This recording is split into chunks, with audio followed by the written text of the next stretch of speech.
দলমতের ঊর্ধ্বে থেকে রংপুর সিটি কর্পোরেশনের সকল নাগরিক সেবা নিশ্চিত করার প্রত্যয় ব্যক্ত করেছেন নবনিযুক্ত প্রশাসক ও মহানগর বিএনপির সদস্য সচিব অ্যাডভোকেট মাহফুজুন নবী ডন।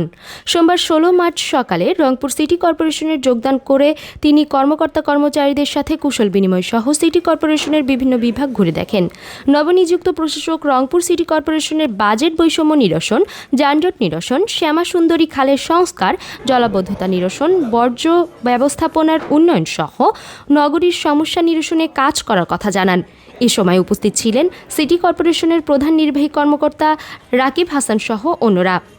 সিটি কর্পোরেশনের প্রশাসক হিসাবে আমি সকলকে সঙ্গে নিয়ে, দল মত নির্বিশেষে প্রতিটি নাগরিককে সঙ্গে নিয়ে আমি কাজ করতে চাই এবং আমি রংপুর সিটি কর্পোরেশনের যারা আছেন তাদের সকলকে আমি বলতে চাই যে এখানে কোনো দলীয় পরিচয়টি বিবেচ্য নয়।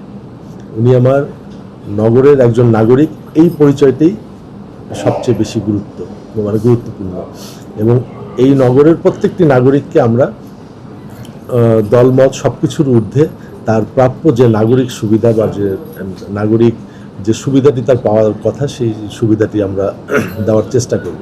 যে অন্যান্য সিটি কর্পোরেশনগুলোর যে বরাদ্দ আর আমাদের রংপুর সিটি কর্পোরেশনের যে বরাদ্দ, এটা আসলে চিন্তাই করা যায় না। আমরা অনেক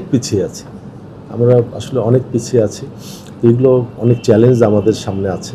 তা আমরা আসলে একটু চিন্তা ভাবনা করে একটি সুন্দর একটি পরিকল্পনার মাধ্যমে আমাদের দীর্ঘদিন যে বৈষম্যগুলো আমাদের উপরে হয়েছে, বাজেট বৈষম্য থেকে শুরু করে অন্যান্য, সেই বৈষম্যগুলো দূরীভূত করার লক্ষ্যে আমি প্রয়োজনীয় ব্যবস্থা নেওয়ার চেষ্টা করব।